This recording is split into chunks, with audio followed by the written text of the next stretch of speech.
Pero ahora sí, a la mejor ciudad, como yo siempre digo, la ciudad de La Plata, mi ciudad, para hablar con Julio Alac, sí, ministro de Justicia bonaerense. Doctor Alac, ¿cómo le va? ¿Me está escuchando? Esteban Trebuch lo saluda. Julio, ¿me Hola, estás Esteban, escuchando? ¿cómo está? ¿Cómo te va, Julio? Un gusto hablar contigo. Sí, ¿estamos al aire? Sí, perfecto, al aire. Gracias, perfecto. Esteban. No, a vos, Julio. ¿Estamos al aire? A vos por este tiempo. Ah, somos platense, no sos platense, pero ¿no? claro, vos sos de Benito Juárez, en realidad, Julio. Vos sos de Benito Juárez, en Ah, realidad, ¿no? pero me conocés Ah. bien. Che, yo pensé que Sí. tenías alguna vinculación familiar con un exjugador de gimnasia, Sí, pero me dice claro. que sos recontrapincha. Claro, exactamente. ¿Pero era algo tuyo o Trebuch, el del Lobo, pariente no? lejano, pariente lejano. Pero son de Cercano, Ensenada, Julio. cercano, no miento. Son de Ensenada igual. Estamos ahí pegados. Sí, los Trebuch, Juan Claro. Carlos, juegan gimnasia. No es Che, popular. Julio, hablando así, ya que nos conocemos en materia así coloquial, decíamos, che, ¿qué metió la pata con el tema de los presos? Si es que alguien la metió. Perdón, te escuché un poco bajo. No, te decía, así, en términos coloquial, porque estábamos discutiendo un poco a ver quién metió la pata con el tema de los presos. Si es que alguien la metió. ¿Me entendés lo que te digo o no? Sí, Esteban, yo creo que hay que distinguir lo que es el alojamiento de los internos, ¿no? El alojamiento de los internos está en manos del Poder Ejecutivo. Históricamente, tanto la detención como el alojamiento estuvieron en manos del Poder Judicial. Desde hace décadas, el alojamiento pasó a estar a cargo del Poder Ejecutivo. Lo que sí está claro por la división de poderes, que las detenciones y las libertades o las morigeraciones de pena o las prisiones domiciliarias son exclusivas del Poder Judicial. Últimamente entró en escena este tema y tomó una gran actualidad, producto de que el tema sanitario a nivel mundial puso en escena la cárcel como uno de los lugares de mayor nivel de contagio, porque no se puede garantizar distanciamiento entre las personas de 2 metros, como exigen las normas de la Organización Mundial de la Salud. Entonces, a partir de eso se entró a advertir, especialmente en Europa, que los niveles de contagio aumentaban muchísimo en los geriátricos, muchísimos en los manicomios y muchísimos en las cárceles. Digamos, esa situación llevó a que muchos servicios de justicia, especialmente en Sudamérica, empezaran a analizar la situación de sobrepoblación gigantesca que existe en casi todos los países latinoamericanos y también en Estados Unidos, ¿no? Pero especialmente en los países latinoamericanos, y vieran con mucha preocupación la posibilidad que la pandemia del coronavirus ingrese a las cárceles, genere contagio de los internos, pero fundamentalmente también de toda la población penitenciaria, Sí. que no son solamente los internos, son miles de penitenciarios que trabajan día a día de una manera muy valiente, digo, Sin ¿no? duda. No dejan de prestar servicio, arriesgan su salud, los penitenciarios, y también los médicos, los psicólogos, los profesionales que entran a la cárcel. La cárcel no es como la escuela que se puede cerrar. La cárcel debe permanecer en funcionamiento de forma permanente, por lo tanto los niveles de contagios pueden aumentar a mucha velocidad. Sí, ahora... Eso llevó a que los jueces empiecen a tomar decisiones. Sí, ahora, Julio, ¿cuántos presos fueron liberados? Digo liberados o con libertad morigerada, es decir, que volvieron a sus casas. Está el número, porque se habló tanto de esto, se discutió tanto, que a mí nunca me quedó claro. ¿Son 1.700? ¿Son 400? ¿Cuántos son? Bueno, en realidad, por agotamiento de pena, Sí. que es lo que ocurre normalmente con el paso del tiempo, a un interno le dan 10 años de prisión, cumple los 10 años y sale. Y esa salida no distingue clase de delitos. No, claro. Tanto si lo condena por un delito leve como hurto o consumo estupefaciente, como un delito grave, robo con armas, homicidio, o es un ofensor sexual. Cuando termina de cumplir el plazo de la condena, el monto de la condena, sale en libertad. Entonces eso generó mucha confusión en la gente.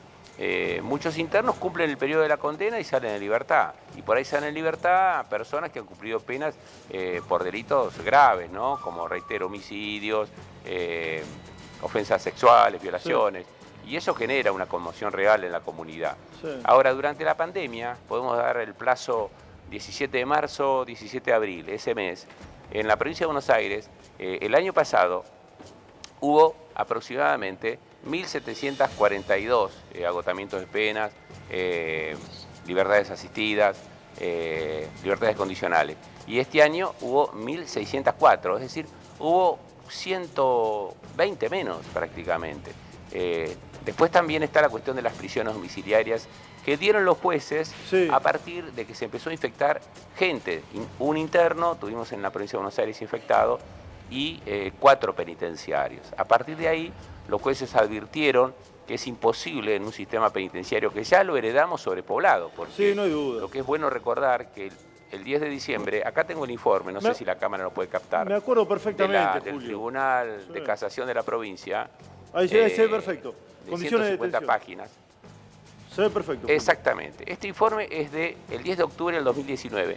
Este informe consideró que la situación de las cárceles bonaerenses era una verdadera crisis humanitaria, que es un concepto del derecho internacional, de los derechos humanos, propio de los países, de las consecuencias de grandes pandemias o de países en guerra. Es decir, que la situación de las cárceles bonaerenses, con 50.000 internos y 24.000 plazas, Claro, eso sí, no se no suele se puede decir, era realmente catastrófica.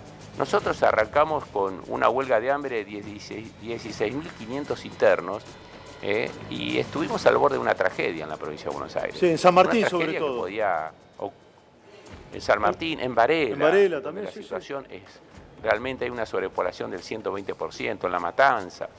Por lo tanto, heredamos una sobrepoblación inmensa y encima una deuda gigantesca con proveedores. La deuda, por ejemplo, con alimentos, con los proveedores de alimentos y medicamentos, rondaba los 800 millones de pesos, que hubo que cancelar primero. Bueno, esa deuda ya fue cancelada. Claro, porque y ahora perdóname, estamos en Julio. condiciones de hacer- Recordemos que el lío era porque no había comida. ¿Sí? En el cambio de gobierno. ¿sí? Exactamente. Creo que arrancó la 8 de San Martín, si la memoria no me falla, y uno fue en efecto dominó. Si era porque no había comida. Algunos decían, no dan un líquido rojo que me pareció al tuco. Bueno, eso está solucionado, me decís, Julio, ahora. Exactamente. Es así, no comían proteínas desde hacía casi 8 meses en alguna unidad de carne, pollo. Era prácticamente todo papa y arroz. Sí. Por lo tanto, la huelga de hambre que se generó estuvo justificada a partir de la falta de provisión de alimentos. Nosotros estábamos, digamos, acá había 2 problemas fundamentales. Uno era la sobrepoblación, y ese fue el que encaramos al inicio de la gestión del gobernador Kicillof. ¿Qué hicimos a partir del problema de la sobrepoblación? Darle de comer. Sí. Porque no existe la pena de muerte en Argentina. Por Muchos suerte. dicen, Por bueno, ¿por qué esto y por qué aquello? Hoy las normas internacionales, Argentina abolió la pena de muerte, la Argentina tiene normas que hay que respetar, tenemos tratados internacionales. Al interno, la Constitución dice que las cárceles deben ser sanas y limpias, no para mortificarlo. Por lo tanto, el interno está privado de la libertad, pero le asiste el derecho a alimentarse. Sí, ahora, ¿liberaron violadores, salud. Julio, o no? Sé que no es tu responsabilidad, pero te lo pregunto. ¿Liberaron violadores o no? Esa es una decisión, Esteban. Sí. Esa es una decisión de la justicia. Yo no quiero entrar en esa polémica, Bien. pero sí te puedo decir que por agotamiento de penas, obviamente, que hay un porcentaje aproximadamente al 7% de ofensores sexuales en el sistema, y muchos salen por agotamiento de pena. Si cumplen una pena de 10 años y salen por delitos leves y por delitos graves. Puede haber, obviamente, libertades de personas que han cometido esos delitos, pero lo hacen por agotamiento de pena. Sí. Después está la cuestión de la prisión domiciliaria, pero la prisión domiciliaria está motivada por el hecho de que acá la centralidad hoy es el tema sanitario, la salud pública, y la salud pública no es el problema, no se limita a la cárcel, no es un tema del interno o del penitenciario, porque si se infecta la cárcel, infecta a la población. Nosotros tenemos 63 unidades penitenciarias en la provincia, están instaladas en 20 ciudades. En algunas ciudades muy pequeñas, el peso de la cantidad de penitenciarios sobre la población de la ciudad es altísimo. Alvear, Magdalena, Cárceles. por ejemplo. Exactamente, Sí. veo que conoces mucho el tema, Sí. pero hay muchas ciudades pequeñas Sí. en donde se fueron instalando cárceles para reactivar el pueblo que había perdido su industria, o Sí, claro. para ocupar cuarteles del ejército que se había retirado, caso Magdalena. Y resulta que, por ejemplo, en algunas ciudades hay 30 internos de esa ciudad presos, pero hay 1.000 detenidos y trabajan 400 penitenciarios.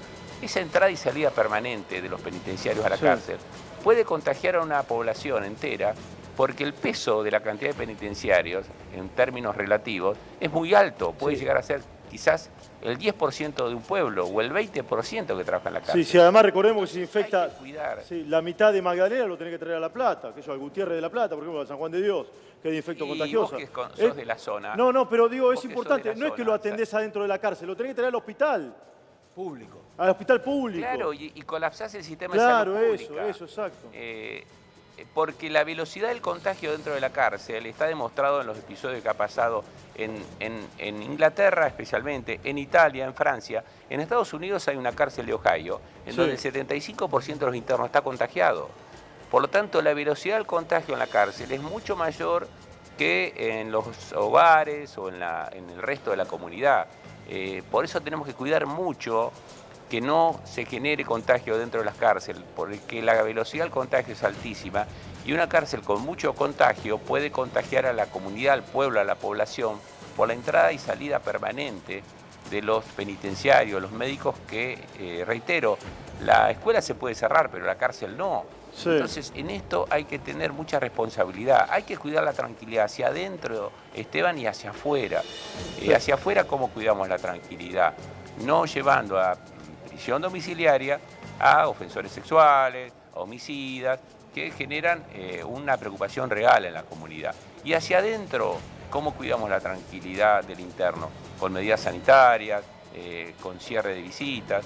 Y en esto quiero realzar el trabajo que ha hecho el Servicio Penitenciario Bonaerense, sus médicos, sus psicólogos, sus trabajadores sociales, que han hecho un esfuerzo gigantesco, la verdad, porque han tenido que trabajar con una sobrepoblación inmensa. Reitero, nosotros heredamos un sistema con 50.000 internos y 24.000 camas. Sí, Julio, acá todos te quieren hacer preguntas. Estamos hablando con el ministro de Justicia de la provincia de Buenos Aires, el doctor Alaca. A ver, Borelli, Sí, vamos, dale. Julio, bueno, primero te quería hacer dos consultas puntuales. Una, Sí. retomando lo que habías dicho de cuando llegaron, la situación que se encontraron, porque tengo entendido que aumentó mucho la población en las cárceles durante los últimos 4 años y entonces creo que eso también ha alimentado la situación de sobrepoblación. Y por otro lado, consultarte, en función de lo que dijiste, ¿no? Vemos lo que ha pasado en otros países, si hay ya establecido un protocolo, ojalá no suceda, para el caso de que se registre algún caso dentro de la población de la cárcel. Digo, ¿está establecido ya un protocolo? ¿Cómo se aísla a la gente adentro de la cárcel? ¿Qué es lo que se está pensando al respecto? Sí, son dos muy buenas preguntas. La población penitenciaria creció en la gestión de la gobernadora Vidal casi en 16.000 internos y se hicieron 1.032 plazas. Es decir, se aumentó de una manera impresionante la población penitenciaria por políticas criminales determinadas, lo cual no quiere decir que bajó el delito, porque no quiere decir que cuando uno aumenta la población penitenciaria el delito baje, ¿no? Eso ya está demostrado científicamente. Pero si uno quiere llevar adelante políticas penitenciarias en donde se eleve el índice de prisionerización, tiene que tener la responsabilidad de construir las plazas penitenciarias suficientes para dar respuesta a ese aumento de la población penitenciaria. Y eso en la gestión de Vidal no se hizo. Una sola cárcel hizo Reitero, Vidal. aumentaron casi 16.000 internos y se construyeron 1.032 plazas. Claro. Se congestionó muchísimo el sistema. Y ahí el servicio penitenciario pierde el rol. El otro rol que tiene, ¿cuál es el rol del servicio? El rol del servicio es ejecutar la pena con medidas asegurativas, pero el segundo rol es la resocialización. Es que el interno que entró termine la primaria, termine la secundaria, ojalá pudiera terminar un ciclo universitario como por ahí pasa, aprenda un oficio, aprenda un trabajo y se reinserte en la sociedad. Ahora, si hay sobrepoblación, no podés llevar adelante las políticas de resocialización. No lo podés capacitar en formación, en educación, en oficios, porque los talleres están ocupados por colchones para dormir. Claro. Esta es la realidad. Porque la gente vive amontonada y duerme quizás 7 en una ducha. Sí, y otros en el piso, Entonces, Julio, también, ¿eh? Nosotros hemos entrevistado, sí, el año pasado en el piso, arriba de pallet, iban familiares con un pallet para que duerman los detenidos. O sea, yo no soy de los que ni quiero, ni creo que tiene que caer un tomahawk sobre Olmos. ¿Perdón? No, yo te decía que no soy de los que opino que tiene que caer un tomahawk sobre Olmos, ¿viste? Porque hay algunos que dicen que desaparezca, ¿viste? No, la verdad que no llego a escucharte bien con presión tu palabra, pero imagino que estás diciendo algo así grave, ¿no? Sí. Pero a la otra pregunta, sí. ¿Qué protocolo aplicamos? Felizmente, nuestro grupo, nuestro equipo de salud penitenciaria elaboró un protocolo para contexto de encierro, que es un protocolo muy bien elaborado y que ha sido adoptado por 12 provincias argentinas, en donde se prevé cómo actuar los médicos que tenemos, son casi 1.600 médicos que tenemos en las 63 cárceles, cuando se produce un contagio. Hasta ahora hemos tenido un solo contagio y no se contagió dentro del penal, sino que era una persona que estaba dializada, tenía que hacer diálisis, se lo sacaba del penal 3 veces por semana, se lo llevaba al hospital de Avellaneda y cuando fue al hospital de Avellaneda se contagió, bueno, rápidamente fue externado. Pero también lo que hay que ver, que mirá las consecuencias, Esteban, del contagio en cárcel. Cada vez que un interno se contagia, hay que mandar a cuarentena a todos los penitenciarios que lo atendieron. Es decir, por un interno que se contagia hay que mandar a la casa a cuarentena 15 penitenciarios. Eso puede generar una baja sustancial de la cantidad de penitenciarios y puede poner en riesgo la situación asegurativa de las unidades. Claro. Por eso nosotros creemos que es un tema que hay que estudiarlo con seriedad, porque no es que nos pasa a nosotros por tener sobrepoblación en Argentina. Está pasando en Estados Unidos, en donde el 15% de los penitenciarios tienen dificultades para ir a trabajar por este problema. En Escocia el 25%. Es un tema delicado. Hasta ahora la justicia ha reaccionado ante la pandemia de diferentes maneras. Ha habido jueces que han dado prisiones domiciliarias, otros que no. Algunos han dado prisiones domiciliarias por casos leves, otros por casos graves. Algunos han dado prisiones domiciliarias en casos de enfermos graves, otros no.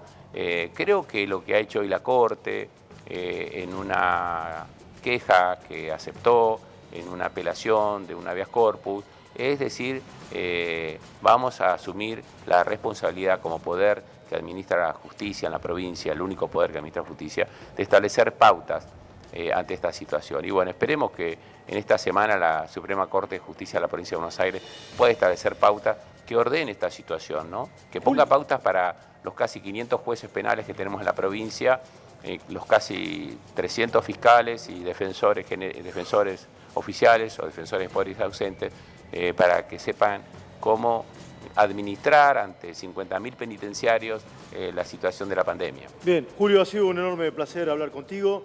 Gracias por todo, Bueno, por todo este tiempo. Te agradezco a vos Seguiremos, y me olvidaba de lo más importante. Sí, a ver.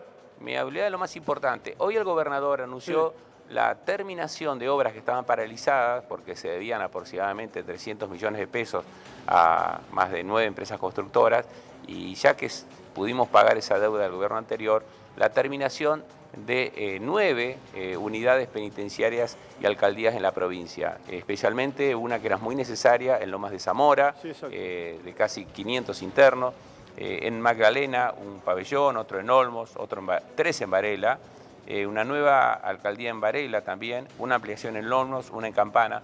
Estas 9 obras nos van a dar 1.350 plazas, con lo cual vamos a poder bajar sustancialmente la sobrepoblación que heredamos. Gracias, Julio, de verdad, por tu tiempo. Sí, placer enorme. Ahí estaba Julio César Alac, ministro de Justicia bonaerense, fue intendente de la ciudad de La Plata. Bueno, bajando también un poco el tono de la...